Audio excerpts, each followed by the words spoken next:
the opportunity to get a look at Lake Ray Hubbard, a different kind of look than what I get on a basis of crossing on I-30 in the plain there with Clarence. And it was great seeing the lake from above and seeing Lake Lavon as well. And, really, we got a lake like Lake Lavon because that's the water we drink.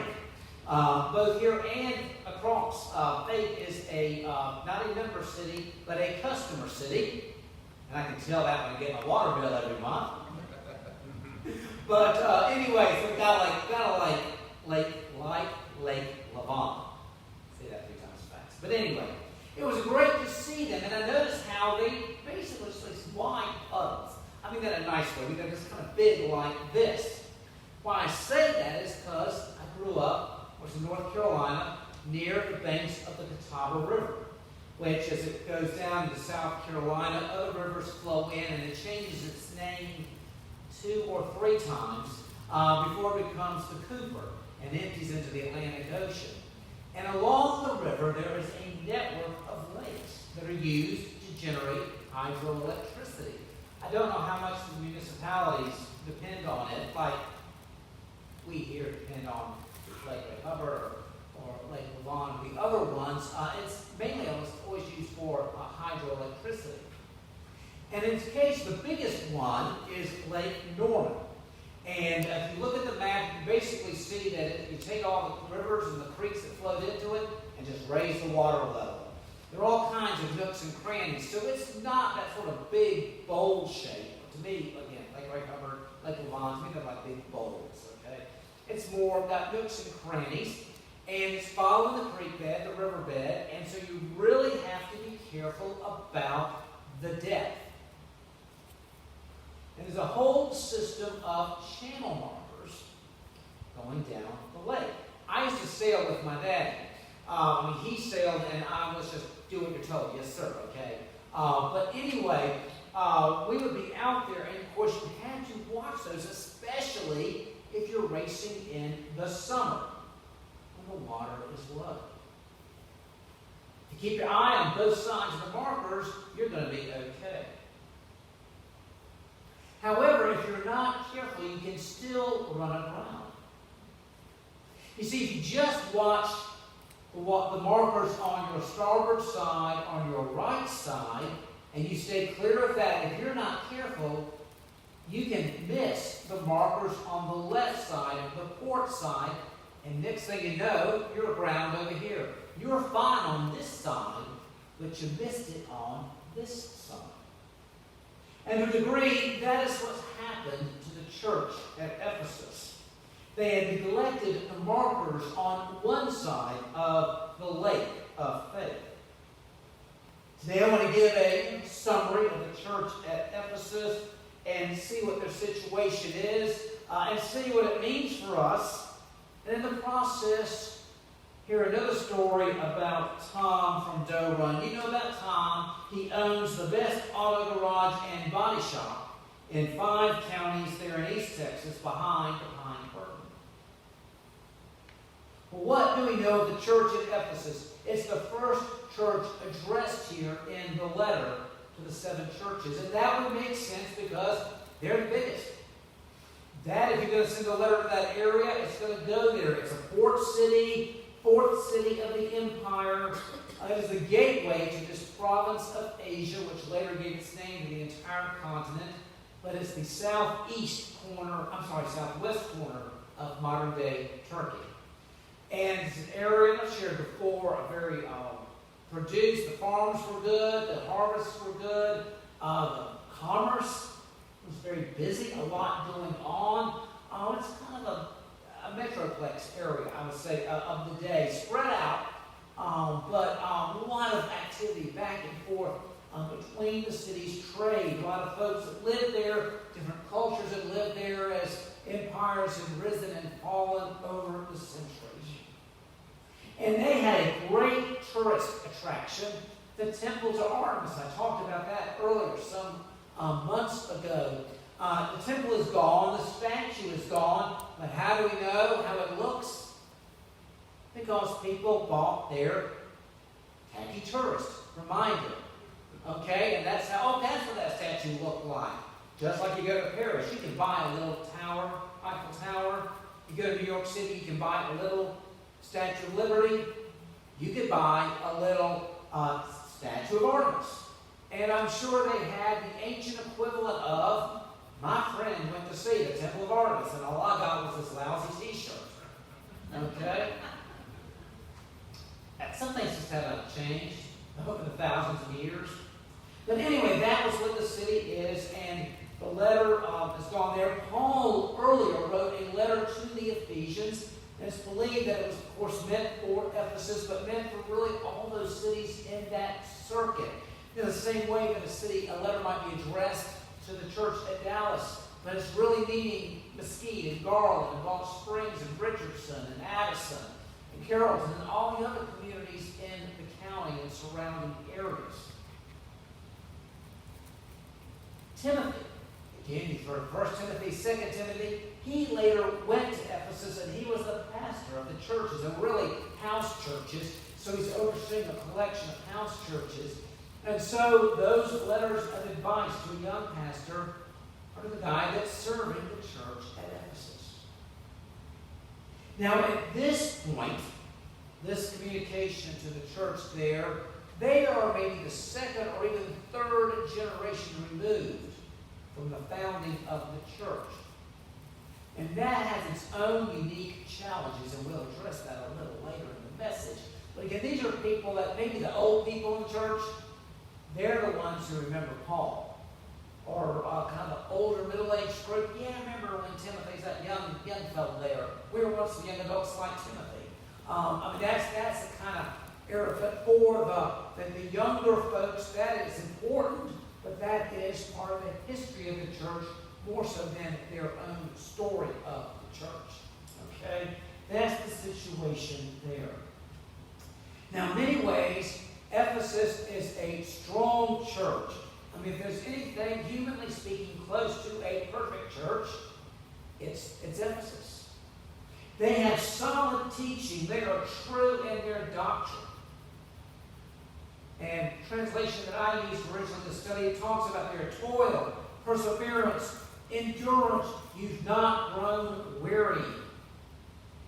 I mean, they're just rocking it. Okay? They are rocking it. Today would be the church we might look at, teaching and preaching. It's solid. It is on target.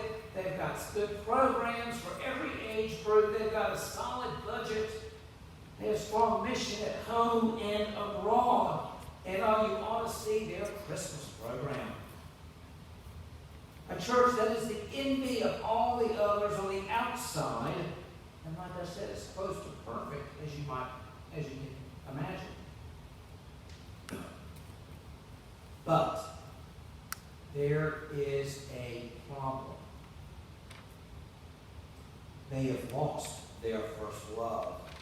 And this is very subtle. They have been very busy doing all the good things that they really shouldn't be doing, but have neglected their first love for the Lord. In a way, Ephesus represents what I call good kid, bad behavior. In that, outwardly, and I've been in some situations, a kid would be classified as one of the good kids, and nobody realizes how the problem's going on because the person has said, okay, outwardly, I will be good.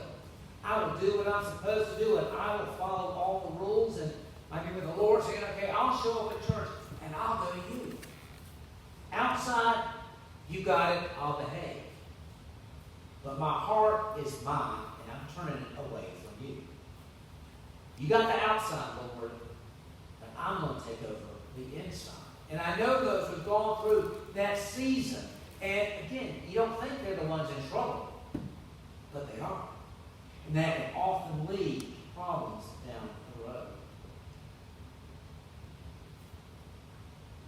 It's very easy to get into this, so I'm not throwing any stones. We challenge the church, and in a way, challenging us as well. And Tom, our friend, back in Doe Run, he has seen this before. He's active in his local Presbyterian church and aware of churches in town because he knows everybody's story by now, as well as churches in his area. Sunday school, he said to himself, I think I can match to every church mentioned here. I got a church in Texas that fits the bill. Well, one day, Pastor Dale from the Presbyterian Church over in Crawford, it's the next county over, came by with his car. He had some engine trouble, and he said, there's something else just not sounding right. Could you check it out? Well, Tom said yes, and that's the way he phrased it. Something set his meter off. There's a lot more of the car issue going on here. So Tom goes to the back, and he looks at the workload, and he says, when can we work it in? He picks a later time, and he tells the crew, there's some fluids, there's some things I just want you to check, but don't charge him for it. And you might be wondering, why is Tom kind of giving away work here to make it last longer? Well, like I said, Tom knows, he knows the situation, and he knows it's happened before.